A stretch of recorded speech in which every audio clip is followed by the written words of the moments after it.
Hello, viewer and learners. Welcome to you all in this session. आज के session में आप सभी दर्शकों का, सभी शिक्षार्थी विद्यार्थियों का स्वागत है।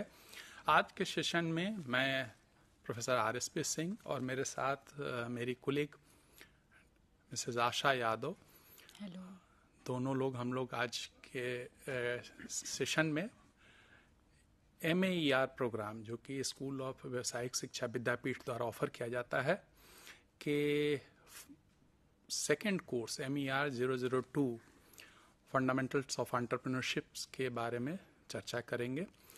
और विशेषकर इस कोर्स का जो ब्लॉक 1 है, which is related with the overview of entrepreneurship, इस पे हम लोग में थोड़ी गहराई से, थोड़ा डिटेल में हम लोग इस पे चर्चा करेंगे।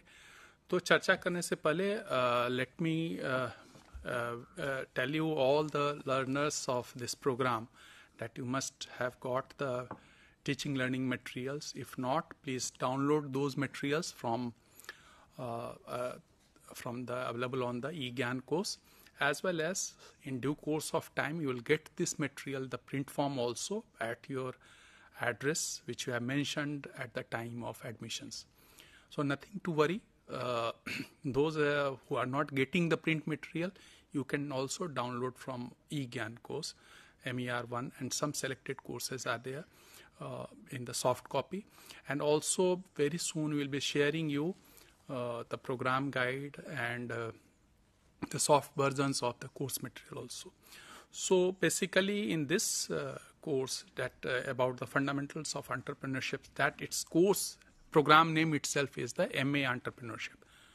So as a student, as a learner of this program, you should be aware about what does it mean entrepreneurships, what are the purpose of entrepreneurships, how the entrepreneurship word has coined. We will also try to go back the historical aspects of entrepreneurship from when this term was coined, how it was coined, in which form it was available. It is not whatever today we are seeing the entrepreneurship. It's very common terms and very popular in the system of the big business ecosystem, if we can say. But as a student of MA Entrepreneurship program, you should know to how this has been evolved.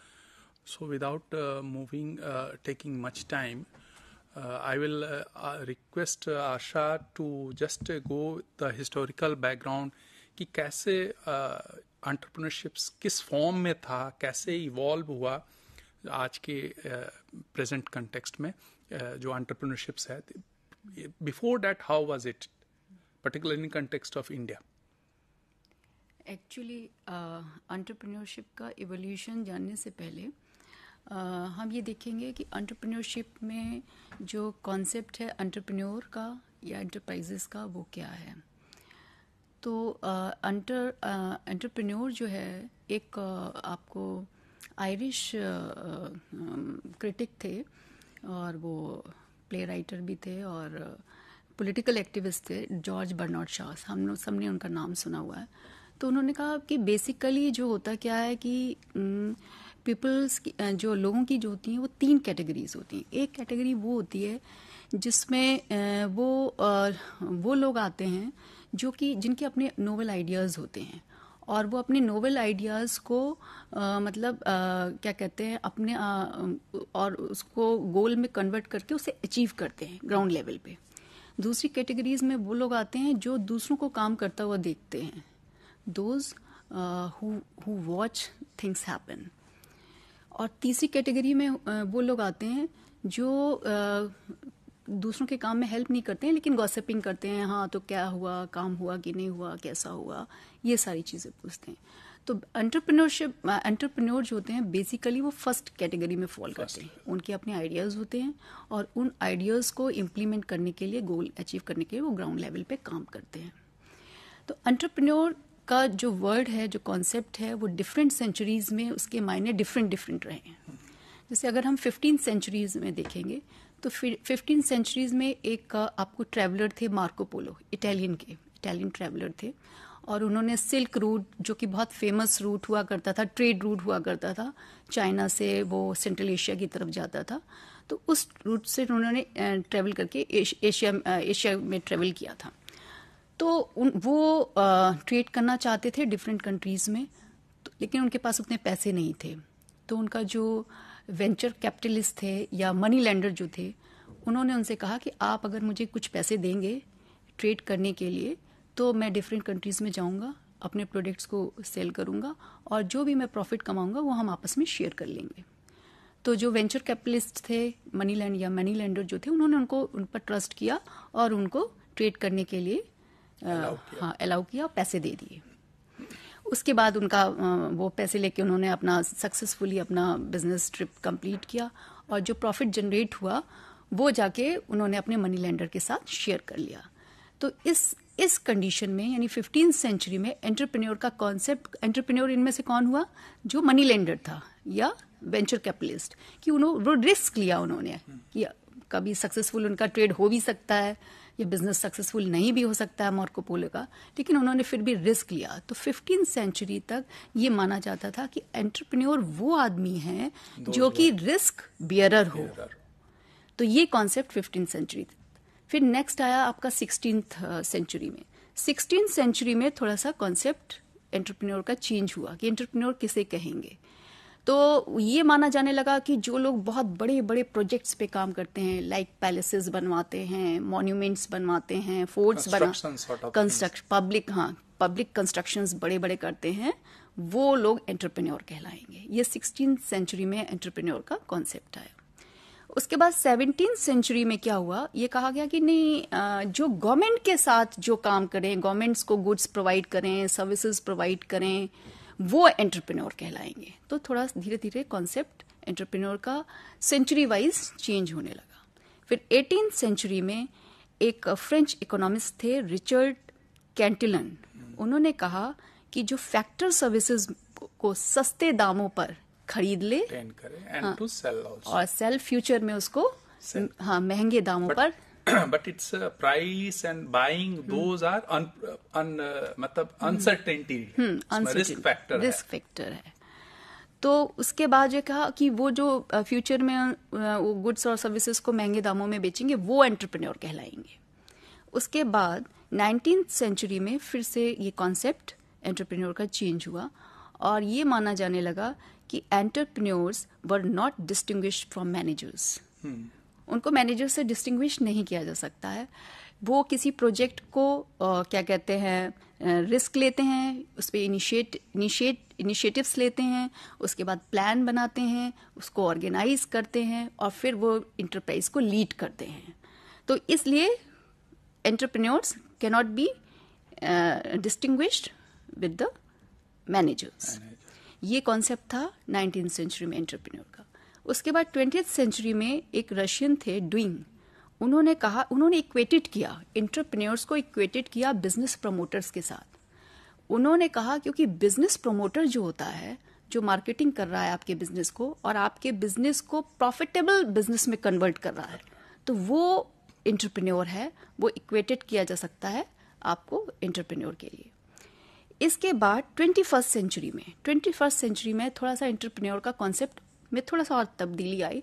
जो research scientist थे, उन्होंने कहा कि entrepreneur केवल वो नहीं है जो एक नए नए आइडियाज के साथ आए और जो चीज़ों की रिक्वायरमेंट है, जो प्रॉब्लम्स हैं, उनका सोल्यूशन ढूंढ के कोई प्रोडक्ट या सर्विसेज दें।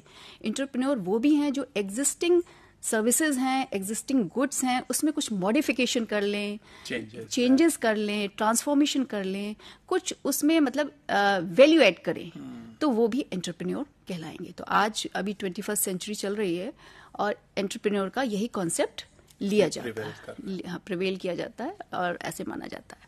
अब आता है एंटरप्रेन्योरशिप और वो एंटरप्राइजेस वो होती हैं जो आपके न्यू वेंचर्स हैं, या जो आप नए इनिशिएटिव्स लेते हैं और उसको लेने के विलिंगनेस है, अंडरटेक करते हैं उसको, वो सारी इंटरप्राइजेस हैं। और ये सारा प्रोसेस एंटरप्राइजेस से रिलेटेड जितना प्रोसेस है, दैट इज एंटरप्रेन्योरशिप कहलाता है।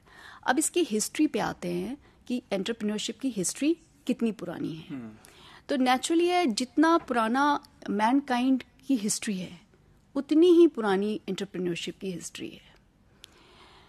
पहले शुरुआत में हम सभी जानते हैं कि मैन का जो इवोल्यूशन हुआ है वो चिंपैंजीज से होके होमो सैपियंस तक का क्या जर्नी रही है। और जो होमो सैपियंस था, जो प्रिमिटिव आपको मैन था, वो जंगलों में ही रहते थे और हंटिंग करते थे। तो हंटिंग गैदरर्स कम्युनिटी के नाम से वो जाने जाते थे। उनके औजार जो थे पहले बहुत नुकीले नहीं होते थे, बाद में उन्होंने औजारों को घिसना शुरू किया, शार्पनेस लाना शुरू किया, उन्हें नुकीला बनाना शुरू किया और हंटिंग करना शुरू किया एक पर्टिकुलर एरिया में। अब उस पर्टिकुलर एरिया में जब तब तक वो हंटिंग करते रहते थे जब तक वहाँ पे शिकार मतलब उनको मिलता रहे। हाँ, जब वो खत्म हो जाता था तब वो मूव करके दूसरे एरिया में चले जाते थे। इस तरह से वो ग्रुप में उन्होंने रहना सीखा। पहले फैमिलीज में रहते थे, फिर उन्होंने अपने कबीले बनाना शुरू किया। वो ट्राइब्स या कबीलों में उन्होंने अपना रहना शुरू किया। और धीरे धीरे क्या हुआ कि उसके बाद इन्होंने उनको जब ये हंटिंग के साथ साथ जो उनको फ्रूट्स या कंदमूल या जो भी वो खाते थे वो भी मिलते थे। तो कभी कभी उन्होंने देखा कि जो बीज हैं उनको अगर जमीन पे पानी मिल जाए और वो मिल जाए तो वो ग्रो करने लगते हैं। तो इस तरह से उनके दिमाग में फार्मिंग का एक आइडिया आया, फार्मिंग का एक कॉन्सेप्ट या आइडिया आया। और ये जो था बिग इकोनॉमिक या ग्रीन रिवॉल्यूशन कहलाया। इसमें क्या हुआ, उन्होंने फार्मिंग करना शुरू किया इसी तरह से, और ये रिवर के किनारे किनारे जाके बसने लगे क्योंकि वहाँ पानी की अवेलेबल था पानी। तो रिवर के किनारे किनारे जाके उन्होंने फार्मिंग करना शुरू कर दिया। और फिर जब उनका प्रोडक्शन होने लगा तो उनकी ज़रूरतों से ज़्यादा जो सरप्लस प्रोडक्शन हुआ तो उनके दिमाग में आया क्यों ना ट्रेडिंग की जाए। तो बार्टर सिस्टम की शुरुआत हुई कि मेरे पास 1 किलो धान है, अगर आपके पास तरबूज है तो आप 1 किलो धान हम आपको दे देते हैं, आप मुझे 1 तरबूज दे दीजिए। तो सामान के बदले में सामान की खरीद फरोख्त शुरू हो गई। बार्टर इकोनॉमी या बार्टर सिस्टम वहां से शुरू हुआ।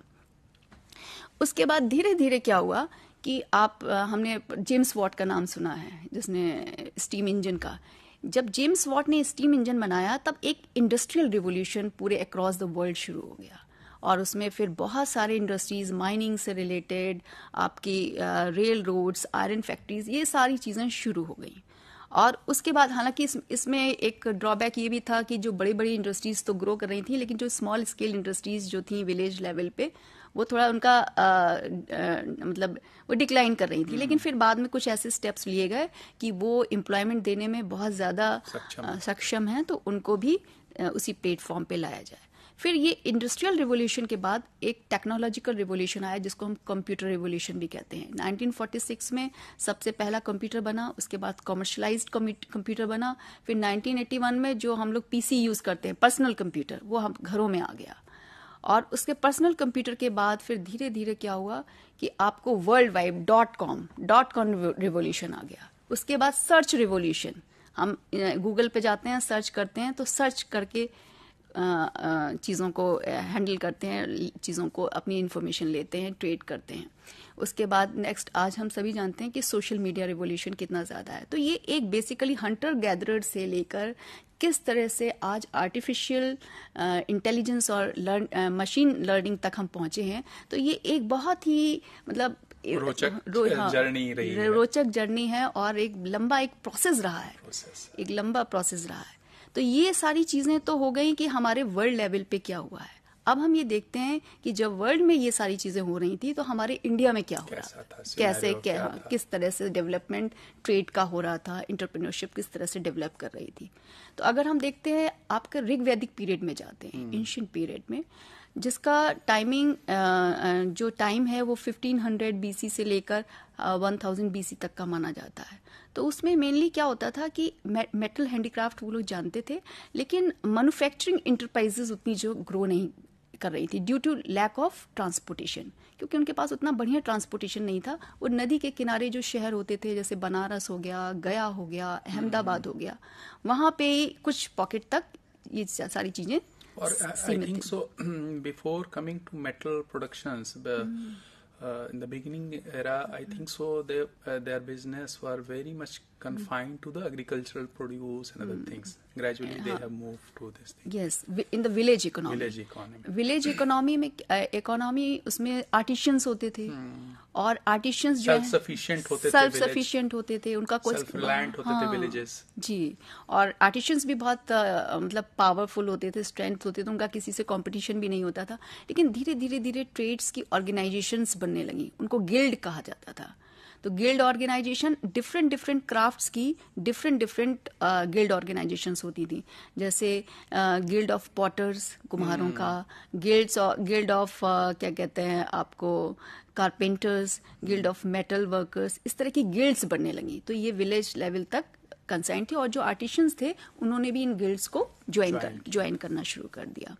तो it must be in the forms of just as today in the present scenario we have a house of chambers and commerce and other things we have. In a similar way, we were having those time as in the form of guilds. Basically, their responsibility was to protect their interest, to see how they buy, how they get the raw materials, how they sell the products.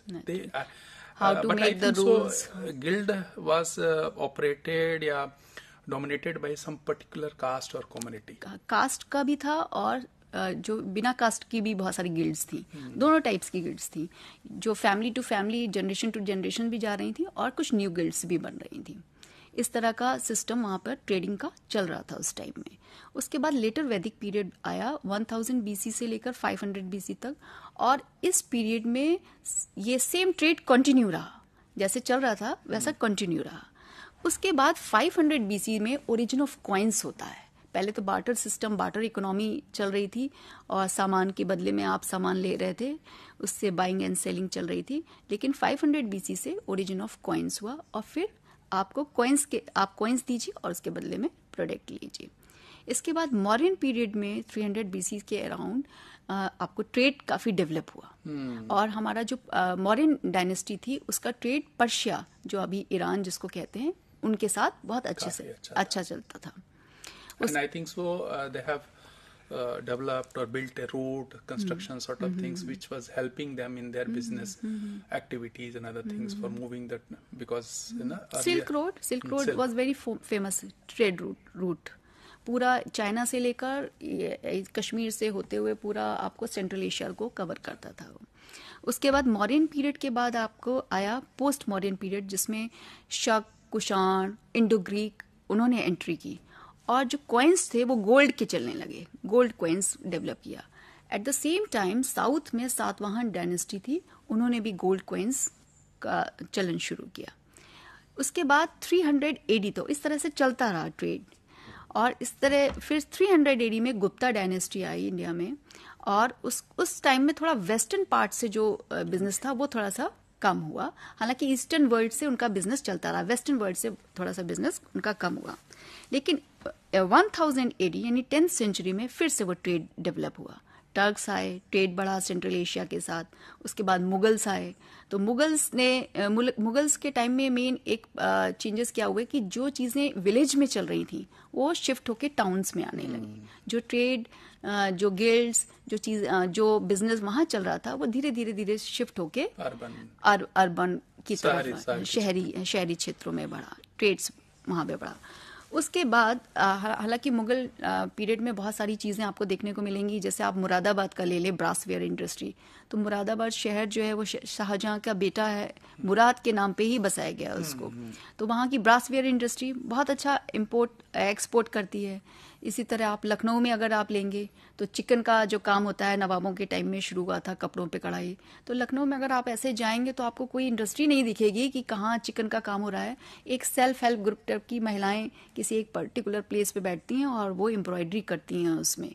और ये काम केवल अभी लखनऊ शहर तक नहीं है, बल्कि उसके आसपास के जो विलेजेस हैं वहाँ पे ये सारी चीजें महिलाएं सिल्क का, ये चिकन का काम करती हैं. इसी तरह मिर्जापुर की जो दरियां हैं, कालीन है. तो मुगल पीरियड में भी कुछ इस तरह छोटी छोटी चीजें बनी हुई. बस मेन उनका ये फोकस था कि जो चीजें विलेज में हो रही थी वो जाके अब टाउन में शिफ्ट होने लगी. इसके बाद आपका आता है ब्रिटिश रूल. अब ब्रिटिश रूल में क्या हुआ कि ब्रिटिश हालांकि जहांगीर के टाइम से ही ब्रिटिशर्स ईस्ट इंडिया कंपनी आ चुकी थी इंडिया में और वो बिजनेस करने के लिए, लेकिन जो 1757 में जो प्लासी का वॉर हुआ, जिसमें बंगाल का नवाब था सिराजुद्दौला और उनके फ्रेंच एलाइज, और इधर ब्रिटिश ट्रूप्स थी और उसको लीड कर रहे थे लॉर्ड क्लाइव। उसके बाद जो ब्रिटिशर्स की इसमें जो विक्ट्री हुई, उस विक्ट्री के बाद ब्रिटिशर्स ने, इंग्लैंड ने इंडिया का पूरा ट्रेड अपने हाथों में कंट्रोल में ले लिया। ये 1757 प्लासी के बैटल के बाद से ये शुरू हो गया। उसके बाद ब्रिटिशर्स ने नेचुरली यहाँ के नेचुरल रिसोर्सेज को एक्सप्लॉइट किया, अपनी यहाँ से रॉ मटेरियल को ले जाना, ब्रिटिश से जो है वहाँ से उनकी इंडस्ट्रीज से जो कपड़े, यहाँ पे जो कॉटन इंडस्ट्री, टेक्सटाइल इंडस्ट्री पहले से चल रही थी इंडिया में, उसको बहुत ज़्यादा लॉस हुआ और यहाँ से रॉ मटेरियल जाता था और वहाँ से बने हुए कपड़े यहाँ आते थे।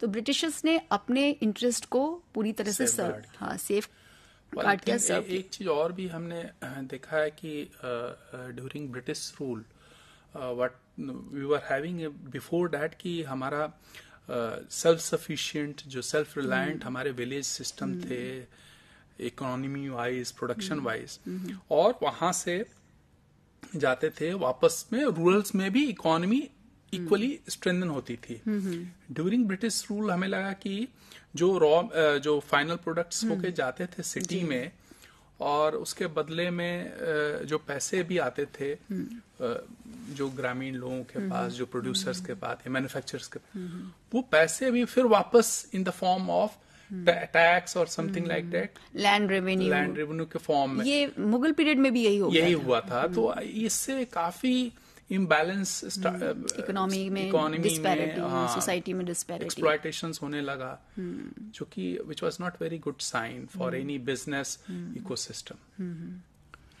उसके बाद धीरे धीरे ब्रिटिशर्स के लिए कॉलोनी थी, इंडिया एक कॉलोनी टाइप का ही था। और फिर ब्रिटिशर्स ने अपनी यहाँ बहुत सारी इंटरप्राइजेस खोली। सूरत में उन्होंने शिप बनाने का इंडस्ट्री खोली, इसके बाद बॉम्बे में उन्होंने अपना टेक्सटाइल का खोला, और फिर धीरे धीरे ये सारी चीज़ें चलती रही। फिर पोस्ट इंडिपेंडेंस पीरियड आता है, जिसमें कुछ पर्टिकुलर जो कम्युनिटीज़ थी, जैसे पारसीज, गुजरातीज, मारवाड़ीज, इनका डोमिनेंस रहा, इंडस्ट्रियल सीन पे इनका पूरा डोमिनेंस रहा, और आज भी है इस कम्युनिटीज के, आज भी इसमें है। तो ये धीरे धीरे इस तरह से हमारे इंडिया में एंटरप्रेन्योरशिप की इवोल्यूशन हुई। Very good. Very broadly, you have covered also that how this terms has evolved and how it's in the present form it has what we are using today.